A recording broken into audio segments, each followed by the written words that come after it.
Hi there, my name is Kelley Cody Grimm. And I'm Max Grimm. And we are Creative Actors Lab. What we want to do is just talk a little bit about how you can bring creativity into your everyday life. Hey everybody, it's Kelley. And Max. And we are back for another podcast. In fact, it is part 2 of your creative toolbox. And speaking of toolboxes and box, we are actually going to work at thinking outside that box.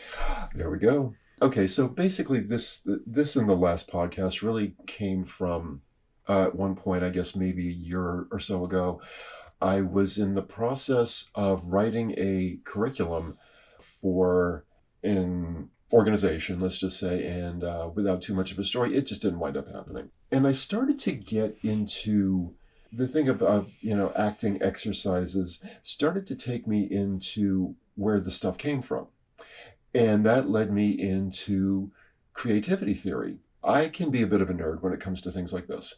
So just in the last couple of weeks, I started going back through my old papers and notes, and I came across a lot of the stuff that I started pulling off the internet and just different sources about the science of creativity. And I thought, there's just so much here that I can't just let the stuff sit and collect dust and cobwebs. And I got to a point when I was formulating this syllabus, I didn't complete it. So this is kind of me working through things. And let me say, first and foremost, I am no expert in any of this. I really like the idea of being a fellow student. The idea of being a teacher and a director is a wonderful thing, but my approach to it is I am a former student and I'm learning along with everyone else. And that for me is what keeps me doing the stuff. It keeps it keeps the dopamine flowing. And so I wanted to just touch upon some various assorted things here that I came across while I was researching this. And again, I'm no expert. I have a black belt in absolutely nothing. That being said, it's just some things that I wanted to talk about. And one example that came to me that I thought was so cool is like one of the original examples of creative thinking, creative problem solving came from the story of King Solomon. And if you don't know, basically, there was in King Solomon's time, there was this baby who was born, and 2 women claimed to be the mother. And it was this big fight and argument and proceedings. So it went all the way to King Solomon. And the argument was like, this is my baby. No, this is my baby. So King Solomon, in his wisdom, he takes out his sword and says, I have an idea. We're gonna take the baby, cut it in half, and you can have half of the baby and you can have the other half of the baby, he said to the 2 women. One of the women said, okay, and the other one was aghast. And he, by that reaction, went, you're the mother. And what the other woman's provocation was for claiming to be the baby's mother, we don't know. But he could tell by, if I sit here and say this outlandish, crazy thing, whatever the reaction to it is, that's going to help me to figure out who is the mother and who is lying. And that was one of the first things. There's so many things that when it comes to creative problem solving, this could be a podcast series in and of itself. So this is by no means inclusive. I'm not covering everything.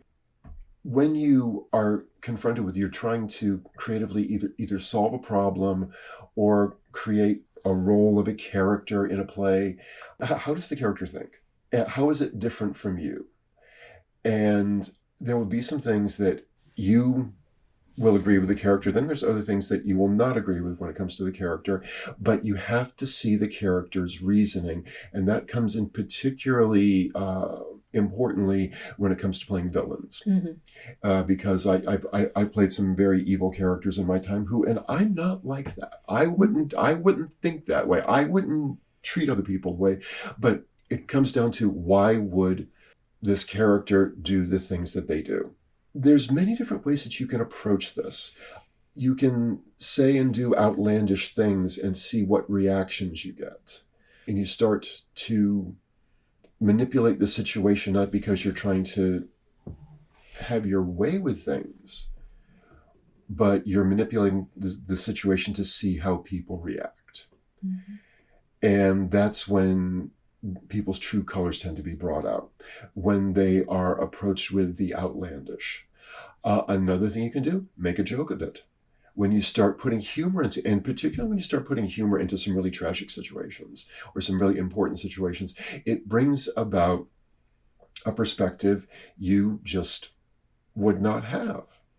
Because comedy does, it relaxes your mind, and then it opens you up to that possibility. If you're in this constant sense of tension, you're not going to be able to see everything. But if you're able to take that breath and laugh, your blood pressure goes down, and then all of a sudden you are able to literally see the periphery rather than what is just in front of you. So that's absolutely spot on. There's another thing also I found very interesting, particularly because I've always been a very physical person. I was always, when I was acting, the physicality always meant a lot to me. I was a dancer. I took pantomime. I did all that stuff. But one thing also, when it comes to creative problem solving or just creative thought in general, is the concept of movement. And there's this acting exercise, and the basic exercise is called machines. And what you do is you get a class full of people, you get a bunch of actors together, and you're going to have a machine that, I don't know, it makes cupcakes, it makes auto tires, whatever. But each person in the exercise becomes one part of the machine, becomes one cog of the machine. You've got to have one movement and one sound, like a machine, and then have a particular sound that comes along with it. So, that sort of a thing as you're moving whatever part of your body to emulate that part of the cupcake making machine. So, and then you hand it off to another person. They do a gesture, so you do your noise, and I can do my noise. Yes. Yeah. Dirt. Basically, like, so boy, this is some snappy pattern repartee going on here. But what is, I think, a very interesting thing to do also, to my mind, is whatever movements you would perform in the course of whatever the process is of what you're trying to solve or what you're trying to evolve or whatever you're trying to figure out, do a movement that's different and see how that changes the flow of things. If you change one movement, how every other thing in the line of progression after that, how that falls into place. And of course, it's got to coincide with whatever the movement is beforehand when you go to make that change in the movement. And I can tell you for myself, back in another life, I used to run printing presses. And with printing presses, everything is just, it's a big series of moving parts, and they've all got to move in very specifically timed ways, or else it's just not going to work. And we used to get some very problematic jobs.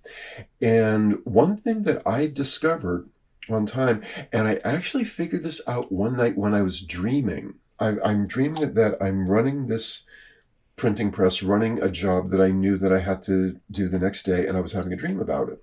And for some reason in the dream, I'm watching the machine, and I said to myself, that part, it was where like the paper would get handed off from one part of the machine into another. It just had been very, very problematic. This is not in the dream, but in reality, it had been really, really problematic. And in the dream, I just saw this, rather than having this part of the machine move this way, have it move another way. And I saw it very, very clearly in the dream. And I swear to God, I woke up, I sat up in bed and I went, aha! And so I went into work the next day and I made the changes, and I had that physical action in the machinery change, and lo and behold, it worked. So it's things like this that to me are just very, very interesting in how you solve things or how you create things. But that's something I find very, very interesting. And something to expound upon that idea. Okay, there's actually a book that has been sitting on my shelf for probably about 40 years. And it's called The Mimes of Herondas. And it is basically a collection of, or the remnants of, basically scripts from ancient Greek street theater. And these were usually done with one person, and very minimal costume pieces. And they would play every part in whatever skit or scene or sketch or story that they were telling. And it's like they would put on one hat and then be one character, and then they very quickly switch out of one hat into another costume piece and play that part. And they switch back and forth very, very rapidly from one to the other. And I thought about this as I was going through my notes, and there's a guy who I think is really worth reading and researching. His name was Edward de Bono. He had a lot of theories about the human mind and how people create and how they figure things out and how they build stuff and how they take an idea and troubleshoot it and problem solve it and identify and fix the bugs and the bugaboos and everything that can possibly go wrong. But he, amongst many things, and I'm going to get my notes out for this, but he had a thing called the 6 thinking hats. Mm-hmm. If I were to direct something, how I could implement this with actors trying to figure out a scene. But basically, you've got the white hat, the black hat, the blue hat, the red hat, the yellow hat, and the green hat. And basically this, the white hat is about what data do we have? What facts do we have? What do we know? The black hat is what are the difficulties? What are the potential problems? What stuff here may not work? The blue hat is what would be the next step of the progress? What is the action plan? How are we going to make this thing work? The red hat has to do with feelings, hunches, instinct, and intuition. The yellow hat is about values. What will work? And lastly, the green hat is about creativity, solutions. What alternatives do we have? What new ideas could we possibly bring into this? And what I think could be very valuable in any kind of creative situation, any kind of problem-solving situation, is you get a group of people together and say, you're going to be the fact checker, you're going to be the devil's advocate, you're going to be the person who comes up with the crazy ideas, and we're going to do this for 5 minutes, and we're going to carry on a discussion about this for 5 minutes. And then at the end of 5 minutes or 2 minutes or whatever you like, okay, now we're going to switch hats. And you may be put into a position where it's like you've got to think completely differently from that than you would. But it has to do with like walking a mile in other people's shoes to gain an understanding. And I love that idea of the 6 thinking hats, mm-hmm. because when I first got into acting, I had to think in ways that were not me, were not what I would naturally think. And then once I started to figure out how to step into other person's shoes, step into another person's mindset, that's where I think, as a creative person and as a human being, I think that's where in my young life I really started to learn empathy. I'm being put into positions where it's like I'm thinking about things, but I have to think about them and I have to approach them and view them in ways that are totally non-native to me. And all of a sudden, it was very uncomfortable and it was very weird, and it was at first, but after a while, it's like I got more psychological flexibility in being put into these paradigm shifts. Mm-hmm. And let's spend 2 minutes thinking like this person. And now let's spend 2 minutes thinking like somebody who's totally opposite to that. And as I started to, I got better at these mental gymnastics. And I think just somewhere along the line, something happened to my humanity. Something happened to I started to understand people better. I started to, by being forced into these different modes of thinking, these different paradigm shifts. And it started on a mental level, but it eventually, I think it reached my heart and my soul, that I was able to, and I think in that way, in my young actor's days, I became a better human being. And I think what is really great about looking at the 6 hats is it's not just for actors. As you're talking about mm-hmm. that, I'm thinking from a business standpoint. Yeah. How many times have we seen advertising campaigns where you've gone, somebody in that room got super excited about their idea, but they weren't looking at the optics of how the customer is going to receive that information. I remember the car commercial that had people go singing with the song Dancing with Myself. Well, somebody had heard that song, but perhaps people of our age understood what that song meant and went, I don't think that you'd want to use that for a car commercial, but nobody else kind of had that experience. There weren't other optics, there weren't other hats that were people were trying to play with that. So they just went ahead with it. Another example, like when we're talking, we do this one exercise with our summer camp kids, and I'm thinking I should incorporate this more with the adults, and it's called Yeah You. And what that is you have people presenting to the pro and con side, and it can be of something really, really mundane. So it can be the pro side to chairs. It can be the con side to chairs. And it's really amazing when you're vehemently opposed to chairs, the types of arguments that you can come up against chairs. Well, now people are saying sitting is the new smoking. Yeah. So you want, to be working, at least standing, or giving yourself a chance just to get up, walk around, and not be sitting for 8 hours a day. It's not healthy. So it's interesting that as people are looking at those different arguments, what is it that they can put forward that's the pro and the con? And it can be for something, your pro table, your anti-table, your pro TV, your anti-TV. And sometimes when you present, it may seem crazy, but you present those ideas and you begin to get a better sense of, I think, how consumers might be looking at what you're doing. Again, whether you're an artist or you're a business person. If I am a writer and I am writing this, okay, as beyond me as the writer, me as the audience member, how am I going to really accept this? And sometimes you can't be completely objective, but if you do kind of play around with those paradigms and shift them a little bit, I think it gives you a better balanced way of figuring out what your art is. I wanted to read something. Actually, this is from Carlos Castaneda. He was an anthropology student, and he in the 60s, and he met with, in the course of his studies and research, he met with a shaman by the name of Don Juan Matus, and there's a whole series of books about this. There's just some incredible wisdom in those things, and just but I don't personally care. Wisdom is wisdom wherever it comes from. But I wanted to share this very briefly. It says, Don Juan told Castaneda that if knowledge does not give you anything, it is dead knowledge. Any philosophy comes to life at the moment in which it touches human life.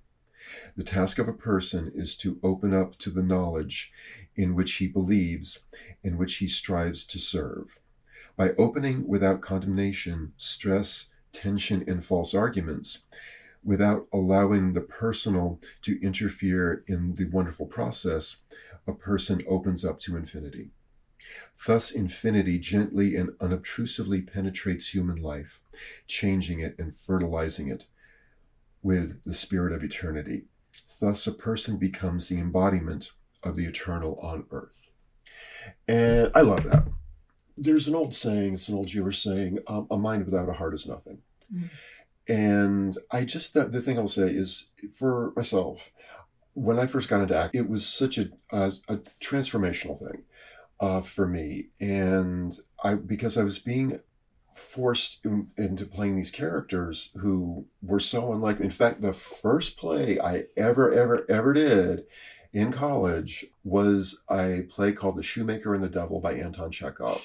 Guess which one I was, kids? The shoemaker? I was the devil. Oh.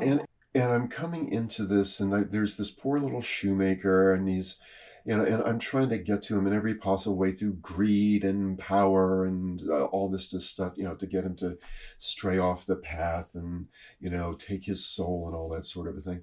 But the first thing I ever had to do as an actor in college was to play the devil. And I'm like, how am I supposed to do that? I'm not I'm a nice guy over here, but my first assignment as an actor is like, be the devil's advocate, literally. Mm-hmm.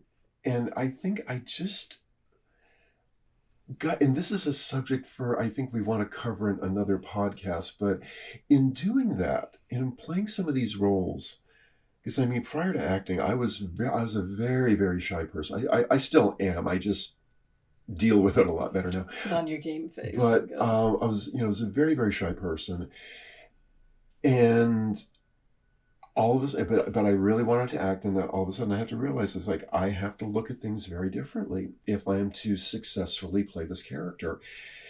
Doing things like that, being, it's like, why would the devil want this? What would happen if the devil fails in his quest? How is that going to upset the out part of the universe? What are the consequences of this? And it by taking on these different paradigms and different modes of thinking, it struck me at a point in my formative years that all of a sudden, all these other aspects of my life just changed and they became enlarged, and I was able to see things from other people's point of view rather than just my own.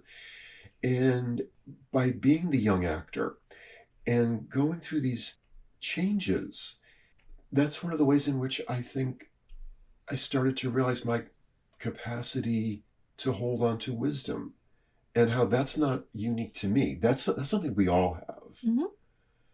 And by stepping into these other pairs of shoes, thinking differently made me a better person. Again, kind of dovetailing on another improv exercise that we do that I came up with. I was on a show called Judge Dad. Not a great show, but guest starred on that one. And then after we had finished it, I thought to myself, you have people presenting, and it was on Zoom, so it was, a virtual thing. I'm like, you have people coming in like a court, and they were presenting both sides. Well, I can tell you, Judge Dad, it's not actual cases. They just like to have you kind of do these like structured improvs. So it was very interesting. But what I took from that was, yes, and what if you had fairy tale characters that were going to start suing each other over different things? And what was so funny was when you shifted that paradigm.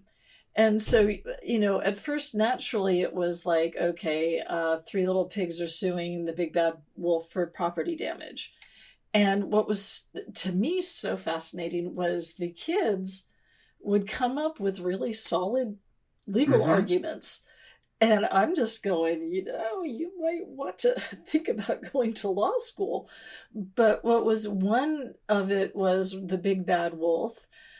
Maybe he wasn't trying to huff and puff and blow their house down. Maybe the big bad wolf was allergic to hay.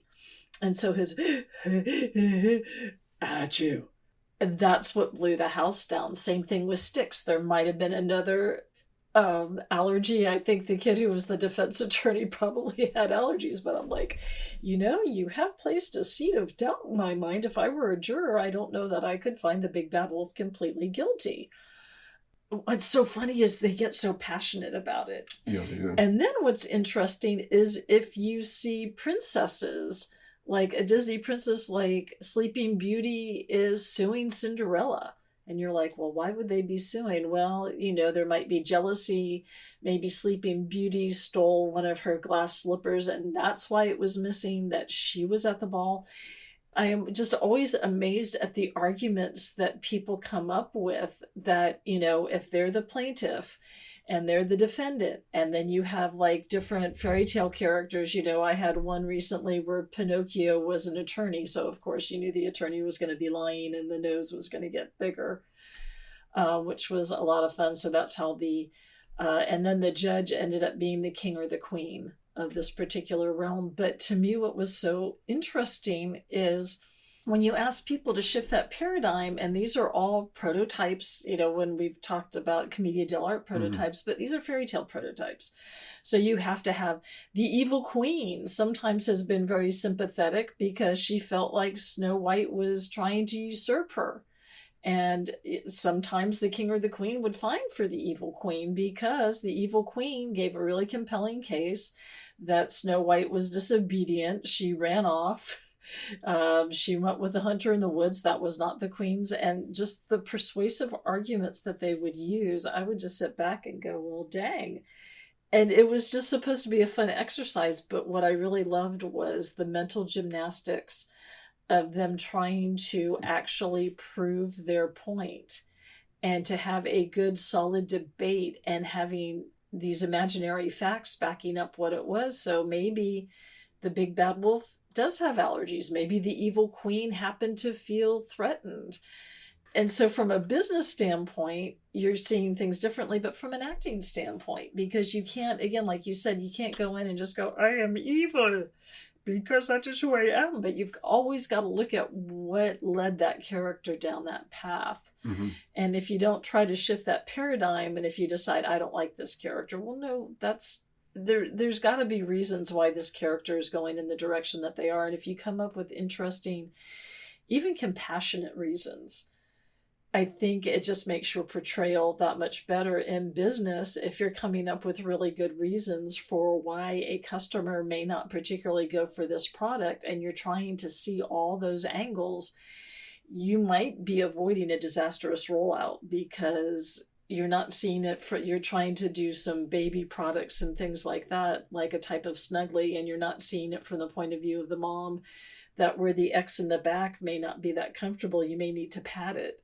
But if you're not looking at it from that point of view, you're just going to roll it out and then go, gee, we spent all that money and we didn't research it, or we just didn't look at the POVs that we should have. Actually, I just in speaking about little kids, when it comes to creative thinking, the little kids are the best. Yes. They are the absolute best. They don't judge themselves. They don't. They just roll with it. Another thing that I came across in just going over my notes that I wanted to mention also, the concept of in problem solving and in creation, the challenging. And that is basically just somebody says something, somebody makes a statement, and you turn around and you go, why?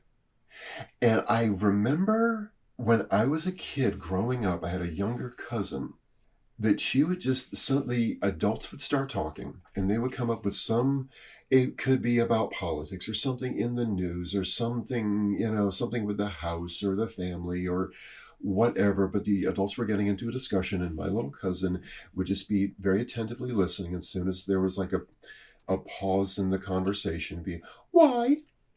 'Cause why? And the adults would try to answer her. And they think they would get a satisfactory answer. And there's like, why? And this would go on. And you'd watch these adults, they would eventually just start tearing their hair out. But it's a valid question that she was asking. And then, of course, the rest of us kids would just get so amused at watching my cousin just sitting there with the adults and, just having the intellectual discussions. And this is what we're going to do about that. Why? And then they try to explain it to her. And it's the sort of a thing like, if you, whatever subject it is that you're talking about, if you can't explain it to a 5-year-old, you probably don't really know your subject all that well. And actually, there is a scene in The Office where Michael and Oscar are talking, and they actually end up having an overage. So they actually have money left over. And rather than just handing that back to corporate, they're trying to figure out the best way to spend that particular money that they had, that they saved. Mm-hmm. And so Oscar's trying to explain it to him.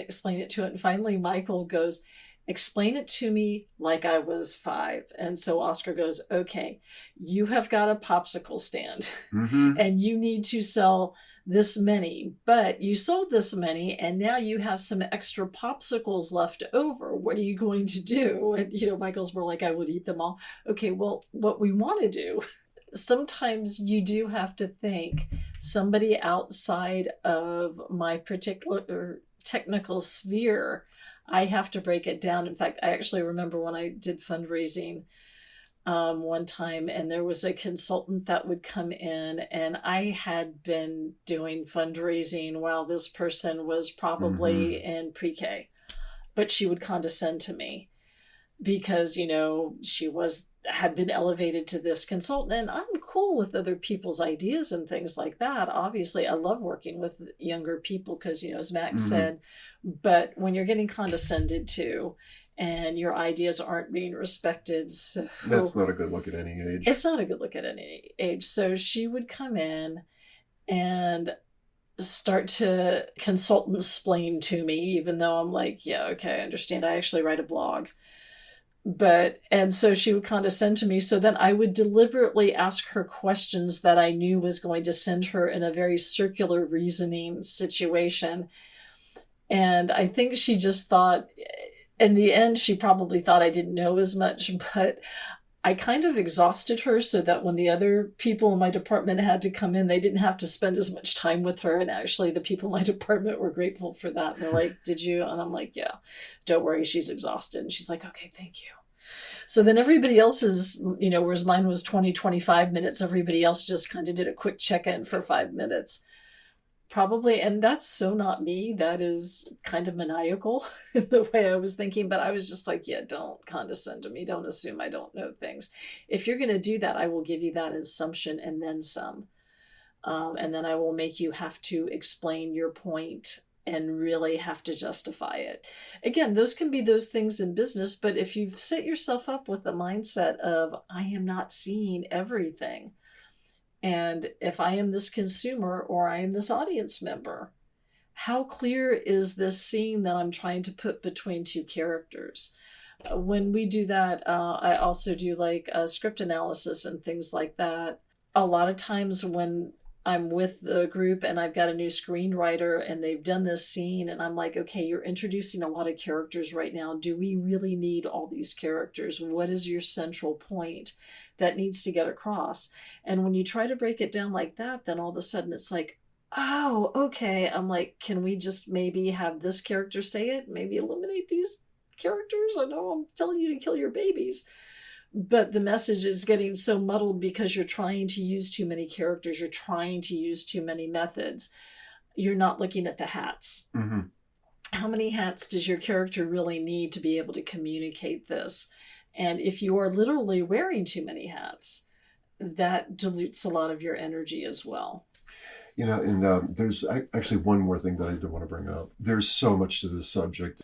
Such a lot of bits and pieces, but that's actually bits and pieces of what we'll talk about here. It's a thing they called fractionalization. Mm-hmm. And basically what that is just whatever you're looking at, and I use this example particularly with new actors that get their first really significant role. And the first thing so many of these people do, they get the script and they go, oh, these words, I gotta know all these words and all these pages of dialogue.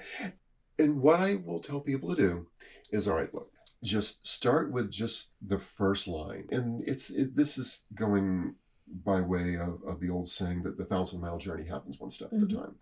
And but I think this approach applies to so many other things that when you are presented with a situation, if you've got to create something, or you've got to solve something, or you've got to invent something, or whatever, looking at the whole entire big picture and just staying on that can be so overwhelming that people just get scared, they get anxious and all of this sort of thing. So it's like, break it down into small, achievable increments and just work on one at a time. It's the same mode of thinking when it comes to the talking about the example of movement.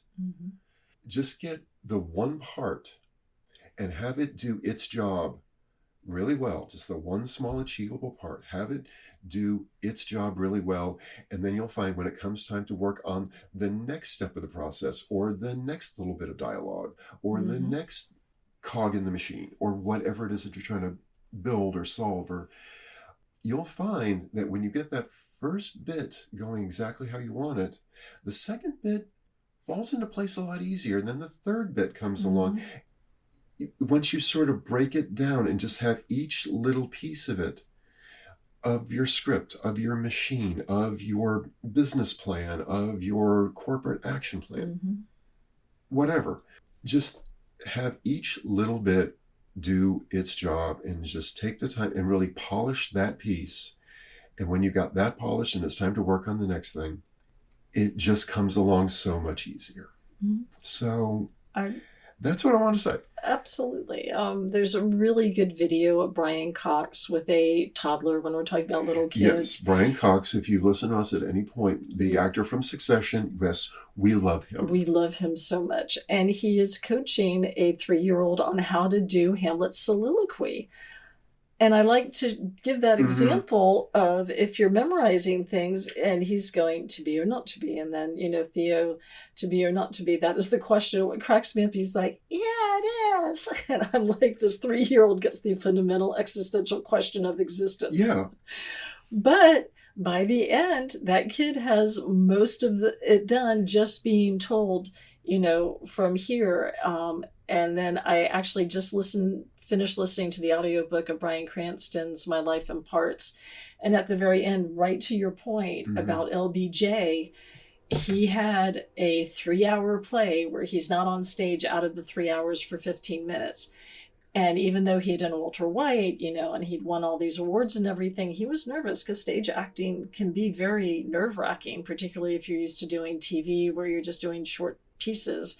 He had also come from the world of soap operas and loving, so he was used to memorizing, 60 pages and performing that daily. But this had been a while. But it was so interesting to listen to him and his anxiety about getting it all. But then that very first show where he got to do the preview in Boston, as you said, it all came together for him.